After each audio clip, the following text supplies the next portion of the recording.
Hello, അസ്സലാമു അലൈക്കും പ്രിയപ്പെട്ട കൂട്ടുകാരെ. സ്വർണത്തിനിപ്പോൾ ഒരുപാട് ക്യാഷ് ഇങ്ങനെ കൂടിക്കൊണ്ടേ ഇരിക്കുകയാണല്ലോ അല്ലേ. 1 ലാഖിൽ തൊടും എന്നൊക്കെ തന്നെയാണ് പലരും പറയുന്നത്. എന്നാൽ ഒരു കാലത്ത് 5000 രൂപ ഒക്കെ ആയിരുന്നു സ്വർണത്തിൻ്റെ റേറ്റ് അല്ലേ. ഏകദേശം എൻ്റെ കല്യാണത്തിൻ്റെ ടൈമിനൊക്കെ 5000 ആണെന്ന് തോന്നുന്നു. പിന്നെ അനിയത്തിൻ്റെ കല്യാണം ആയപ്പോഴൊക്കെ 25,000 മാറി. എന്നാൽ ഇപ്പോഴത് 82-ലാണല്ലേ നിൽക്കുന്നത്. 82,000-ൻ്റെ പുറത്ത്. പണിക്കൂലി കൂടി ആയി വരുമ്പോൾ എന്തൊക്കെ തന്നെയാലും 1 ലാഖ് ആയി വരും അല്ലേ. എന്നാൽ ഇപ്പോൾ വിവാഹപ്രായം എത്തിയ പെൺകുട്ടികളുടെ മാതാപിതാക്കൾക്കാണ് ഏറ്റവും വലിയ ടെൻഷൻ. കല്യാണം ഉറപ്പിച്ചവർ എങ്ങനെ സ്വർണ്ണം എടുക്കും? ഈ ഒരു വിലയിൽ ഏതൊരു പിതാവിനും, അത് സാധാരണക്കാരായ കൂലിപ്പണി ചെയ്യുന്ന അല്ലെങ്കിൽ ഒരു പ്രവാസിയായ പാവപ്പെട്ട ഒരു പിതാവിന് ഒരു 5 പവൻ വാങ്ങണമെങ്കിലും 5 ലക്ഷം രൂപ വേണം. അതുകൊണ്ട് ഇപ്പോൾ എന്താ, ഒരു പാദസരം, കൈമേക്കൊരു വള, കഴുത്തിലേക്കൊരു മാല, കമ്മൽ, അങ്ങനെയൊക്കെ ആയി കഴിയുമ്പോൾ തന്നെ 5 പവനൊക്കെ ആവും. പക്ഷേ അതിനും വേണ്ടേ ക്യാഷ്. 1 പവന് 1 ലക്ഷം എന്നൊക്കെ പറയുമ്പോൾ എല്ലാ മാതാപിതാക്കൾക്കും ആഗ്രഹം തൻ്റെ മക്കളെ ഒരുപാട് സ്വർണ്ണം കൊടുത്ത് കെട്ടിച്ചു വിടണം എന്ന് തന്നെയായിരിക്കും അല്ലേ. പക്ഷേ ഇപ്പോഴത്തെ വില വെച്ച് നോക്കുമ്പോൾ ആർക്ക് സ്വർണം വാങ്ങാൻ കഴിയും? സാധാരണക്കാരുടെ കാര്യമാണ് കേട്ടോ പറയുന്നത്. ഒരിക്കലും പണക്കാരുടേതല്ല, അവർക്കതൊരു വിഷയമേ അല്ലായിരിക്കും. വിവാഹത്തിന് ആര് സ്വർണം വാങ്ങുന്നു? ആ പണം മക്കൾക്ക് ക്യാഷായി കൊടുത്താലോ? ഇങ്ങനൊരു ട്രെൻഡ് കേരളത്തിൽ വന്നു കഴിഞ്ഞാൽ കുറേയൊക്കെ ഒരു ആശ്വാസം ഉണ്ടാവും തോന്നുന്നുണ്ട്. അതായത് തൻ്റെ മകൾക്ക് സ്വർണം കൊടുക്കുന്നതിന് പകരം അല്പം അല്ലെങ്കിൽ കുറച്ച് പൈസ കൊടുക്കുക. പഴയ കാലത്തൊക്കെ ആണെങ്കിൽ സ്ത്രീധനവും അതിൻ്റെ കൂടെ അങ്ങനെയായിരുന്നല്ലോ. ഇപ്പോൾ 100 പവൻ വാങ്ങുകയാണെങ്കിൽ 1 ലക്ഷം രൂപ, 100-100. 50 പവൻ വാങ്ങുകയാണെങ്കിൽ 50-50. 75 75 അങ്ങനെ ഒരു സമ്പ്രദായം ഉണ്ടായിരുന്നു. പ്രത്യേകിച്ച് മുസ്ലിം സമുദായത്തിൽ തന്നെ ഈ സ്ത്രീധനത്തിൻ്റെ നന്നായിട്ടുണ്ടായിരുന്നു. ഒരുപാട് ആളുകൾ ഏകദേശം ഒരു 10-15 വർഷം മുമ്പ് നല്ല രീതിയിൽ സ്ത്രീധനം വാങ്ങുന്ന, 10-15 വേണ്ട, ഒരു 10 വർഷം മുമ്പ് തന്നെ നല്ല ആൾക്കാർ സ്ത്രീധനം വാങ്ങിയിരുന്നു. അത് ഏത് പാവപ്പെട്ട വീട്ടിൽ നിന്നാണെങ്കിലും സ്വർണം കൊടുക്കാൻ കഴിയാതെ, അതുപോലെ സ്ത്രീധനത്തുക കൊടുക്കാൻ കഴിയാതെ അത് പറ്റൂല. ഡിമാൻഡ് ഉണ്ടോ? അതെ, 50-50 വേണം എന്നാൽ ഓക്കെ. എന്നാൽ 50-50 കൊടുക്കാൻ കഴിയില്ല എന്ന് പറഞ്ഞാൽ ആ കുട്ടികൾ അവിടെ വിവാഹം കഴിക്കാനാകാതെ അവിടെ നിൽക്കുകയാണ്, പുര നിറഞ്ഞ് നിൽക്കുന്നൊരവസ്ഥയാണ്. എത്രയോ വീട്ടിലെ പെൺകുട്ടികൾ, ഒരുപാട് പെൺകുട്ടികളുടെ വീട്ടിൽ നിന്നും കല്യാണം കഴിയൂല. അപ്പോൾ എന്താ സംഭവം? കൊടുക്കാൻ സ്ത്രീധനത്തുകയില്ല, സ്വർണത്തിന് പൈസ ഇല്ല. അങ്ങനെ ഒരു കാലം ഉണ്ടായിരുന്നു. എന്നാൽ അൽഹംദുലില്ലാ ഇപ്പോഴത്തെ ഒരു സിറ്റുവേഷൻ നോക്കുകയാണെങ്കിൽ ഒരുപാട് മാറിക്കഴിഞ്ഞിട്ടോ. നമ്മുടെ കേരളത്തിലത്തെ വിവാഹം കഴിക്കാനിരിക്കുന്ന ചെക്കന്മാരൊക്കെ നല്ല രീതിയിൽ മാറിക്കഴിഞ്ഞു. അവർ തന്നെ അധ്വാനിച്ച് അവർ തന്നെ മഹർ ഉണ്ടാക്കുക, മണവാട്ടിക്കുള്ള ഡ്രസ്സ്, കല്യാണ ചെലവ്, അങ്ങനെ ഇപ്പോഴത്തെ ചെക്കന്മാരെ കുറിച്ച് നോക്കുകയാണെങ്കിൽ ഒരു അഭിമാനം തോന്നാണ്. എന്നാൽ ഇതിന് മുമ്പുള്ള ആ ഒരു തലമുറ എന്ന് വെച്ചാൽ അതല്ല, ഒരു 10 വർഷം മുമ്പാണെങ്കിൽ സ്ത്രീധനത്തുക വാങ്ങും. 1 ലക്ഷം, 1.5 ലക്ഷം, 2 ലക്ഷം സ്ത്രീധനത്തുക വാങ്ങിയിട്ട് ആ ഒരു ക്യാഷ് കൊണ്ട് പെണ്ണിനുള്ള മഹർ, പെണ്ണിനുള്ള വസ്ത്രം, പെണ്ണിൻ്റെ അന്നത്തെ കല്യാണ ചെലവ് മൊത്തത്തിൽ, അങ്ങനെ ആണിന് ഒരു ചിലവുമില്ലാത്ത രീതിയിലായിരുന്നു അന്നത്തേക്ക് വിവാഹം.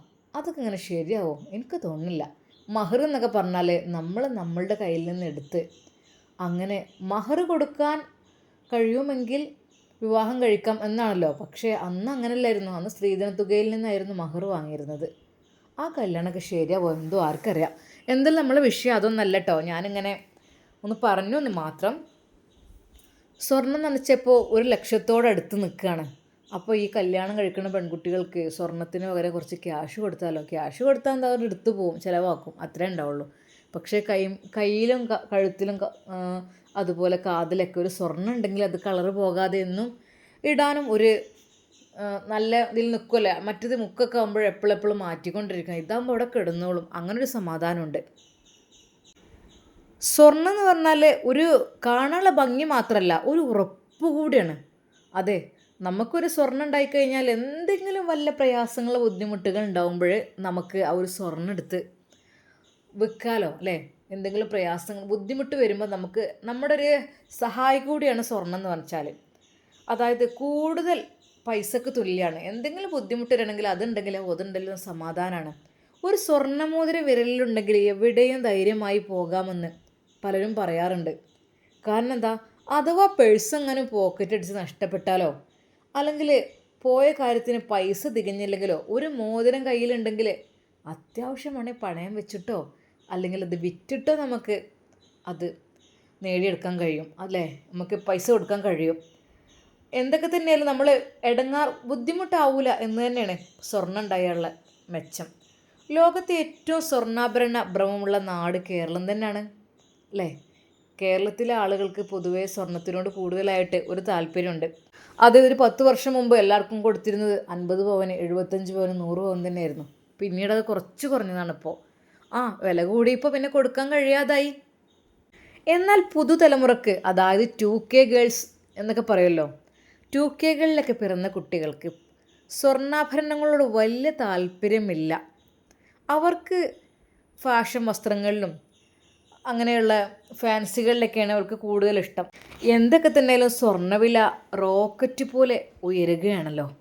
ആഗോള സാമ്പത്തിക സാഹചര്യങ്ങൾ മാത്രമല്ല ഇതിന് കാരണം. മഞ്ഞലോഹം ഒരു കരുതൽ നിക്ഷേപമാണെന്നതുകൂടിയാണ്. അതായത് സ്വർണം എന്ന് വെച്ചാൽ നമ്മൾ സേവ് ചെയ്ത് വെക്കുക, എന്തെങ്കിലും ആവശ്യത്തിന് എടുക്കാമല്ലോ, അങ്ങനെയൊക്കെ ആയിരിക്കും.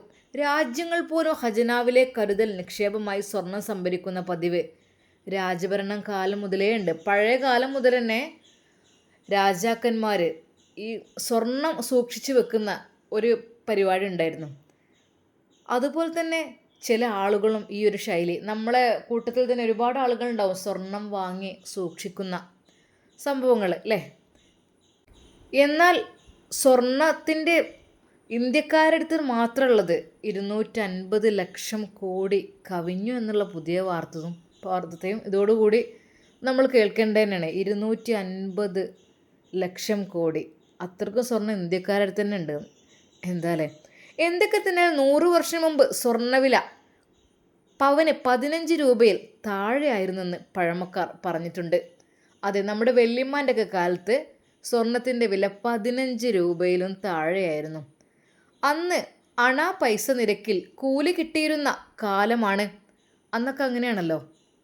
സാധാരണക്കാരെ സംബന്ധിച്ച് അന്നും പിടികിട്ടാത്ത വിലയായിരുന്നു സ്വർണത്തിന്. എങ്കിലും വിവാഹ ആവശ്യങ്ങൾക്കുള്ളത് കരുതി വയ്ക്കുമായിരുന്നു. താലിമാലയിലും മോതിരത്തിലും ഒതുങ്ങുന്നതായിരുന്നു ചടങ്ങുകൾ. പിന്നീട് 100 പവൻ വാരിക്കോരി കൊടുക്കുന്ന രീതിയൊക്കെ പിന്നീട് വന്നതാണ്. അതെ, പിന്നീട് അങ്ങോട്ട് 100 പവൻ എന്ന് വെച്ചാൽ ഒരു കണക്കായി. അധികം ആളുകൾ 100 പവനായിരുന്നു കൊടുത്തിരുന്നത്. എനിക്കൊക്കെ ശരിക്കും ഓർമ്മയുണ്ട്. ചോദിക്കും, എന്താ പെണ്ണിന് കൊടുക്കണേ? ഓൾക്ക് 100 അത് വെച്ചാൽ 100 പവനും 1,00,000 രൂപയും. അന്ന് 1,00,000 രൂപ കൊണ്ട് എത്ര സ്വർണം കിട്ടും? അതെ, ഒരു പവന് 5000 വെച്ച് കൂട്ടുകയാണെങ്കിൽ എത്ര കിട്ടും? അന്നും നല്ലോണം സ്വർണം കിട്ടും. എന്നാൽ പിന്നീട് ആ സമ്പ്രദായങ്ങളൊക്കെ മാറി മാറി വരുന്നുണ്ട് കേട്ടോ. സ്വർണം വിലയേറിയ ലോഹമായതിനാലാണ് ഇതിൻ്റെ പേരിലുള്ള സ്ത്രീധന പീഡനങ്ങളും കശപിശകളും വ്യാപകമായത്. സ്വർണം കിട്ടാത്തതിൻ്റെ പേരിൽ സ്ത്രീധനം മുഴുവൻ തരാത്തതിൻ്റെ പേരിലൊക്കെ ഭർത്താക്കന്മാരും വീട്ടുകാരും, എന്തിന് അമ്മായിമ്മമാർ വരെ ചോദിക്കും, അല്ല അനക്ക് ബാക്കി തരാനുള്ള സ്വർണം ഇതുവരെ തന്നിട്ടില്ലല്ലോ, അതെന്നാ തരിക? ഉമ്മ, അത് അനിയത്തിനെ കെട്ടിക്കാൻ വേണ്ടി എടുത്തതാണ്, അപ്പോൾ ഉപ്പാക്കിപ്പോൾ തരാൻ കഴിയൂല, അതുകൊണ്ട് കുറച്ച് കഴിഞ്ഞിട്ടൊക്കെ. അങ്ങനെ പറഞ്ഞപ്പോൾ പറ്റുമോ? കടം തന്നെയല്ലേ, തരാനുള്ള തരാഞ്ഞാൽ പറ്റുമോ? അങ്ങനെയുള്ള ചില ഉമ്മമാരും. പിന്നീട് ഭർത്താവിൻ്റെ വക നിനക്ക് തരാമെന്ന് പറഞ്ഞ സ്ത്രീധനത്തുക മുഴുവൻ തിരിച്ചു തന്നിട്ടില്ല, അതുപോട്ടെ നിനക്ക് തരാനുള്ള സ്വർണ്ണങ്ങൾ തിരിച്ചു തന്നിട്ടുണ്ടോ? അതുമില്ല.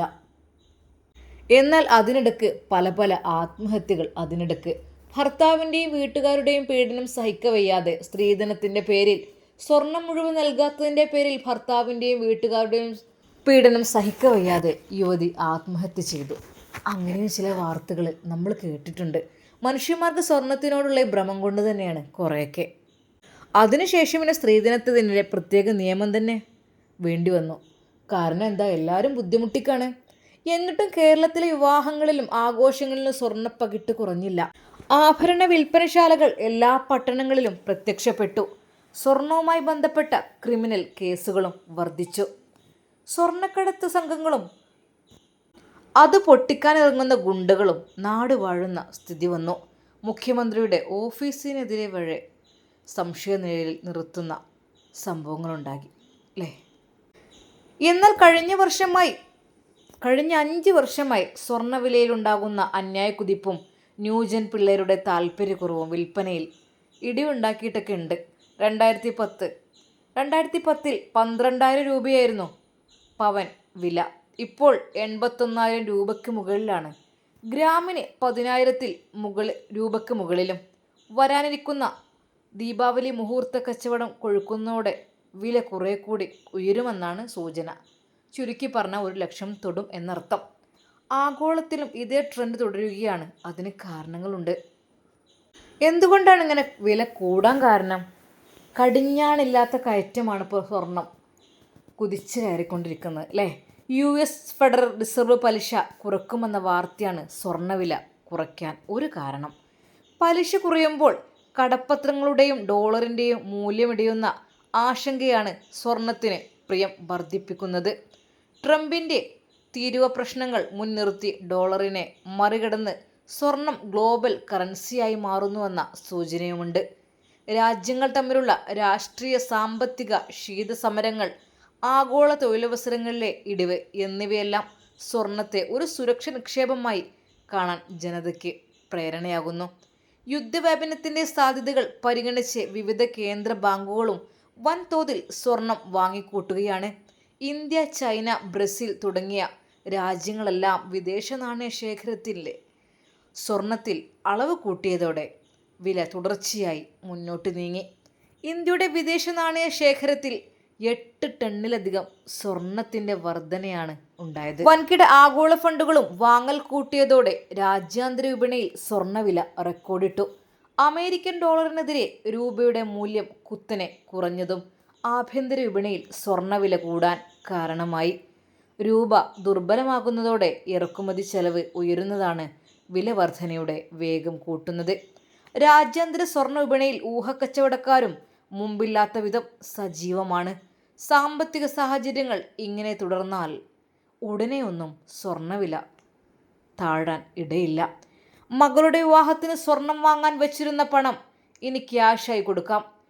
പവൻ വില 81,000 കടന്ന ദിവസം സ്വർണ്ണക്കടയിൽ നിന്ന് മടങ്ങിപ്പോയ ഒരു പിതാവ് പറഞ്ഞതാണിത്. എന്താലേ, പണിക്കൂലിയും GSTയുമെല്ലാം ചേർത്ത് ആഭരണത്തിൻ്റെ വില കണക്ക് കൂട്ടിയപ്പോൾ അദ്ദേഹത്തിൻ്റെ കണ്ണിൽ പൊന്നീച്ച പടർന്നു. തുടർന്ന് മടങ്ങിപ്പോവുകയും ചെയ്തു. സ്വർണം വാങ്ങാനെത്തുന്നവരുടെ ഗതി ഇതാണ്. എന്നാൽ പൊന്ന് സ്റ്റോക്കുള്ളവർക്ക് സന്തോഷിക്കാൻ വകയുണ്ട്.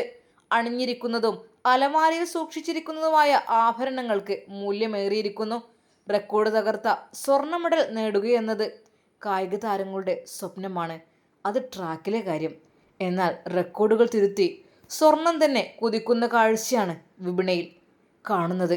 ചുരുക്കി പറഞ്ഞാൽ, മക്കളെ കെട്ടിക്കുമ്പോൾ ഇനി സ്വർണത്തിന് പകരം പൈസ കൊടുക്കുകയായിരിക്കും നല്ലത് എന്നർത്ഥം.